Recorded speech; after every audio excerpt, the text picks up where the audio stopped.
అమరావతి సమగ్ర సుస్థిరాభివృద్ధికి మద్దతిస్తున్నట్లు ప్రపంచ బ్యాంకు ప్రకటించింది. రాజధాని నిర్మాణానికి సుమారు 6,800 కోట్ల రుణం ఇవ్వాలని నిర్ణయించినట్లు ప్రపంచ బ్యాంకు ఇండియా డైరెక్టర్ అగస్టే టార్నో కౌమే వెల్లడించారు. అమరావతి ఇంటిగ్రేటెడ్ అర్బన్ డెవలప్మెంట్ ప్రోగ్రాంను ఆమోదించినట్లు తెలిపారు.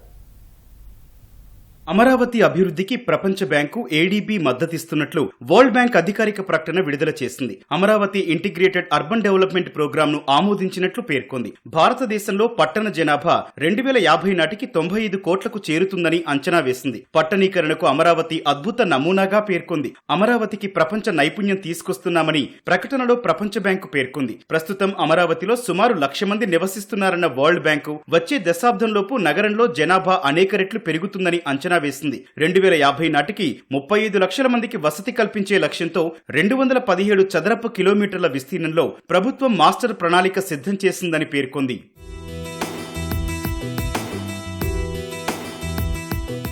అమరావతిలో 22% సరసమైన గృహాల కోసం రిజర్వ్ చేశారని ప్రపంచ బ్యాంకు స్పష్టం చేసింది. వచ్చే 5 ఏళ్లలో 50,000 ఉద్యోగాలు సృష్టించే అవకాశం ఉందని తెలిపింది. కీలక మౌలిక సదుపాయాల నిర్మాణానికి అంతర్జాతీయ పరిజ్ఞానం అవసరమని పేర్కొంది. స్మార్ట్ గ్రీన్ టెక్నాలజీ, డిజైన్ విధానాలను తీసుకొస్తామని స్పష్టం చేసింది. విపత్తు నిర్వహణ సామర్థ్యం పెంపొందించడంలో సహాయం అందిస్తామని తెలిపింది. అమరావతిని ఏపీకి ఆర్థిక కేంద్రంగా, రాష్ట్ర రాజధానిగా అభివృద్ధి చేయడానికి కేంద్ర ప్రభుత్వం కోరిన విధంగా $800 మిలియన్ రుణాన్ని 6 సంవత్సరాల గ్రేస్ పీరియడ్ తో అందిస్తామని, ఇది 29 సంవత్సరాల మెచ్యూరిటీని కలిగి ఉంటుందని తెలిపింది. జపాన్ కరెన్సీ ఎన్ లో రుణాన్ని పొందాలని ప్రభుత్వం నిర్ణయించినట్లు ప్రకటనలో వెల్లడించింది.